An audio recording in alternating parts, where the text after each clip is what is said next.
ក្រុមមិត្តភ័ក្តិដែលចូលចិត្តស្វែងរកភាពរំភើបបានធ្វើដំណើរទៅកាន់កោះតូចមួយដែលមានរាងដូចចល័តក្បាលហើយបានសម្រាកមួយយប់នៅក្នុងភូមិដែលគេបោះបង់ចោលថ្ងៃបន្ទាប់ខណៈកំពុងរងចាំទូកនៅមាត់ច្រាំងដើម្បីត្រឡប់ទៅវិញលូស៊ីក៏ស្រាប់តែឃើញរូបថតមួយសន្លឹកបន្ថែមក្នុងទូរស័ព្ទរបស់នាងរូបថតនោះបង្ហាញថាពួកគេទាំងអស់គ្នាកំពុងដេកយ៉ាងស្ងៀមស្ងាត់នៅកន្លែងដែលពួកគេបានដេកកាលពីយប់មិញដដែលប្រសិនបើពួកគេទាំងអស់គ្នាកំពុងដេកនៅទីនោះតើអ្នកណាជាអ្នកថតរូបនេះនៅពេលដែលពួកគេត្រៀមខ្លួននឹងចេញដំណើរពួកគេទាំង3នាក់សម្រេចចិត្តលាក់រឿងនេះទុកដើម្បីកុំឲ្យអ្នកដទៃភ័យខ្លាចប៉ុន្តែពួកគេបានរងចាំនៅឆ្នេរអស់ជាច្រើនម៉ោងរហូតដល់ល្ងាចក៏នៅតែមិនឃើញទូកមកដល់តាមពិតទៅអ្នកដែលត្រូវមកទទួលពួកគេបានរៀបចំគម្រោងលេងសើចដោយមានបំណងទុកឲ្យពួកគេនៅកោះនោះមួយថ្ងៃទៀតទន្ទឹមនឹងនោះអ្នកនាំផ្លូវការបានដឹងថាលូស៊ីនិងអ្នកដទៃកំពុងជាប់នៅកោះនោះក៏ស្លេកស្លាំងហើយប្រញាប់ប្រមានពួកគេកុំឲ្យទៅជិតភូមិដែលគេបោះបង់ចោលនោះឲ្យសោះប៉ុន្តែនៅលើកោះនោះគ្មានសេវាទូរស័ព្ទឡើយដូច្នេះពួកគេមិនបានទទួលសាររបស់គាត់ទេដោយសារគ្មានទូកមកទទួលពួកគេគ្មានជំរឿអ្វីក្រៅពីចំណាយពេលមួយយប់ទៀតនៅក្នុងភូមិតែគេបោះបង់ចោលទេនៅកណ្ដាលយប់ជែកនិងមិត្តស្រីបានលួចចេញទៅក្រៅដើម្បីស្និទ្ធស្នាលគ្នាប៉ុន្តែបានផ្លត់ស្នៀតទាត់ត្រូវគំនោធ្ងន់មួយ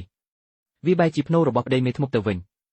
ជែកថែមទាំងបាននំដាក់លើភ្នោនោះដែលធ្វើឲ្យមេធ្មប់ដែលកំពុងដេកលក់ភ្ញាក់ផ្អើលដោយមិនដឹងខ្លួន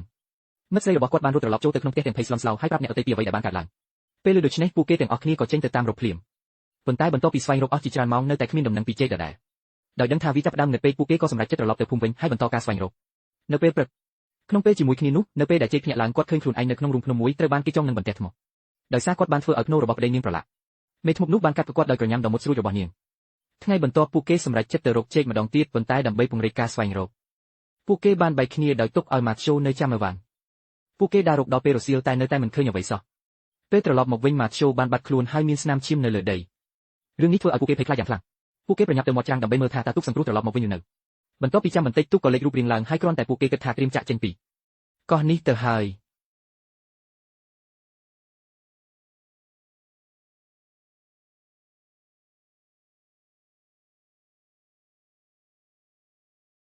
ទូកនោះស្រាប់តែផ្ទុះខ្ទេចខ្ទីអស់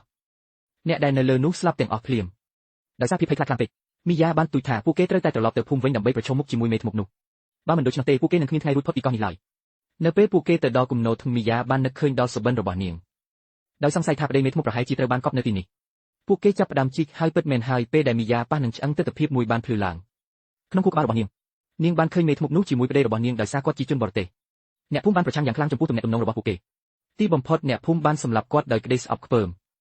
ស្ត្រីម្នាក់នោះបានដាក់បណ្ដាសាភូមិទាំងមូលចេញពីក្នុងរូងភ្នំចុងក្រោយនាងក៏ក្លាយជាមេធ្មប់ខ្លួនឯងតែម្ដងដើម្បីដោះស្រាយបណ្ដាសាពួកគេបានដឹងថាត្រូវតែរកឲ្យឃើញរូងភ្នំនោះដែលប្រហែលជានៅមានអ្នកណាម្នាក់ជាប់ឃុំឃាំងនៅទីនោះនៅពេលកំពុងដើររកក្នុងព្រៃមីយ៉ាមិនបានកត់សម្គាល់ឃើញ